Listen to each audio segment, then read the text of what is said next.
bahwasanya setiap orang akan mendapatkan apa yang dia usahakan.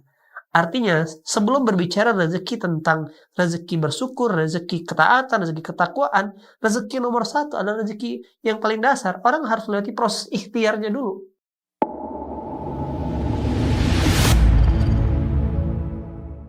Bismillahirrahmanirrahim. Assalamualaikum warahmatullahi wabarakatuh.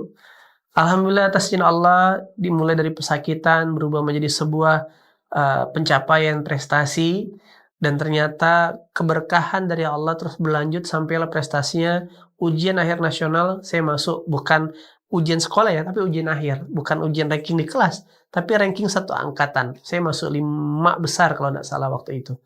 Dan itu yang membuat saya bisa masuk sekolah negeri. Nah, di sanalah saya belajar untuk belajar bertumbuh. Walaupun dengan segala keterbatasan fisik, olahraga tuh nggak ada yang bisa, ya kan? Kalau pas upacara selalu dibully, kau kan kecil, baris depan, ya gitulah dia. Nah, apa-apa. Nah, maka saya bilang, gimana caranya supaya saya bisa muncul ke permukaan? Maka satu-satunya cara yang bisa saya kejar adalah mengejar nilai akademisi dan aktif di organisasi. Nah, sejak SMP itu saya belajar untuk jadi juara kelas dan belajar untuk berorganisasi. Saya ikutan pramuka, ikutan kema, ikutan aktif dalam segala macam kegiatan, ikutan lomba. Di sanalah saya mengasah jiwa kompetisi untuk bertumbuh, untuk tidak jadi orang biasa-biasa saja. Nah, tentu pelajaran SMP berlanjut ke SMA. Nah, di SMA ini saya tidak seperti kebanyakan anak muda yang mengenang masa-masa SMA keren. Jadi kalau ditanya, kapan masa terkeren dalam hidup saya? Sekarang, saya bilang. Ya kan, kenapa? Karena zaman SMA kuliah tidak ada yang masih indah. Kenapa? Karena SMA saya menyatakan cinta kepada beberapa 5 wanita yang nolak 6 gitu ya. Kenapa? Karena waktu itu orang udah pakai motor.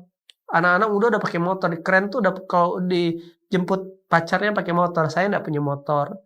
Saya harus jalan kaki pulang sekolah. Kadang pakai sepeda. Dan kadang malu juga. Udah gede kok masih diantar ayah gitu ya. Kadang kalau udah kepepet telat minta antar. Nah, rumah saya itu kebetulan melewati sungai. Jadi udah jalan kaki, terus tambah lagi naik kalau orang nyebutnya naik perahu atau naik sampan. Begitulah proses SMP, SMA.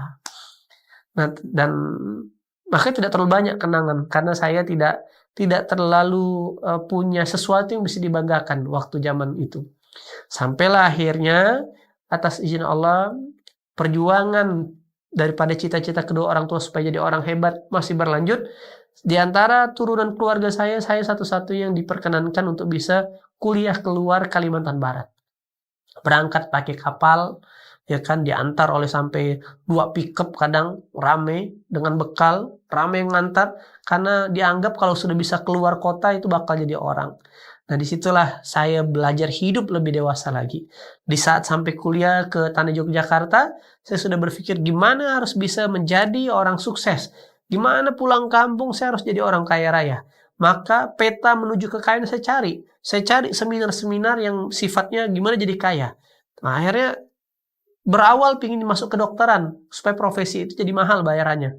Ternyata setelah masuk kedokteran, setelah lulus, tidak sanggup buat bayar pembangunannya, geser lagi. Cari lagi jurusan yang cocok, ya kan, yang cepat, yang dibayar mahal. Masuk pertambangan. Sekuler pertambangan, rajin sekali, cari nilai yang terbaik, masuk ke dalam segala sistem organisasinya. Sampai semester 3 saya sudah diamanahkan untuk membawa proposal event kampus ke perusahaan-perusahaan besar, Adaro, Berau, PT Freeport, ya kan, KPC dan sebagainya. Di sana saya ketemu orang-orang hebat, orang yang menjadi impian saya kemudian. Tapi beberapa di antara mereka justru curhat, justru mengatakan kalau ada pilihan hidup lain dan kamu bisa rancang, cukup saya yang mempertaruhkan waktu, kebahagiaan anak sambil istri hanya untuk mengejar sisi materi. Oh gitu ya bang? Iya, karena kesuksesan bukan hanya materi. Disitulah semester 3 saya mulai ganti cara berpikir. Bukan menjadi seorang profesional, bagaimana saya punya cita-cita untuk menjadi seorang owner perusahaan, menjadi pebisnis, supaya saya bisa punya banyak waktu, punya banyak uang, punya banyak kebebasan untuk bisa mengatur hidup saya sendiri. Dan perjalanan menjadi pebisnis dimulai ketika semester 3, ditambah lagi impian bagaimana sambil kuliah bisa mengirimi orang tua.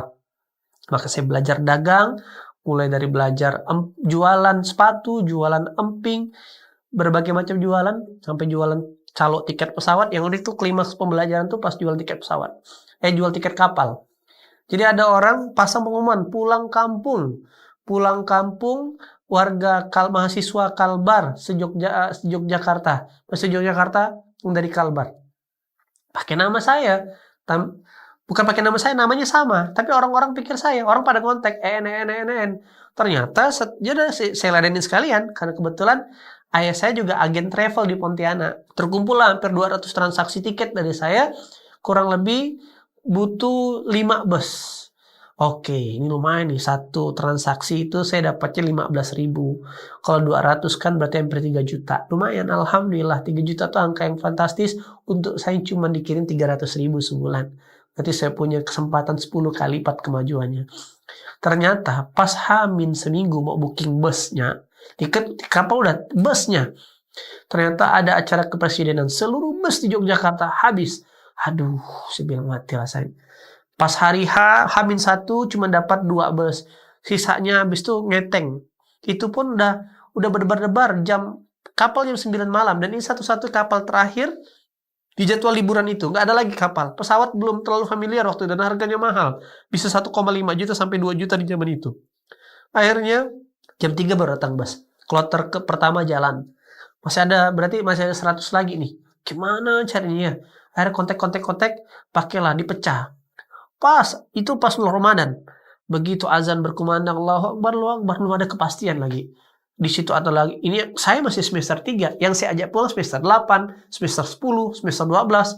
Ya kan orang-orang yang banyak sekali mengambil hikmah dalam perkuliahan. Ya kan tatoan. Wah, senior-senior rambut panjang gondrong. Gimana caranya ini? Ya udahlah. Oke, akhirnya mungkin bukan rezeki aku nih. 3 juta tuh saya balikkan lagi untuk beli makan. Nah, saya kasih makan, agak tenang lah orang itu. Sambil menunggu pertolongan Allah dapatlah akhirnya elf. Jadi dipecah menjadi 3 elf. Akhirnya jalanlah. Yang penting orang sampai dulu pelabuhan, saya pelabuhan, orang dapat kamar sih dan sebagainya. Tentu saya di situ saya ternyata sudah belajar untuk melayani kawan-kawan semester 3. Orang dapat tempat tidur, saya yang terakhir tidak dapat apa-apa karena seat saya kasihin ke orang. Tahu saya tidur di mana? Saya tidur di bawah di bagasi kapal, tepatnya di truk. Saya tidur di bawah truk selama 30 jam itu. Nah disitulah Masya Allah perjalanan yang tak akan pernah saya lupa proses hidupnya.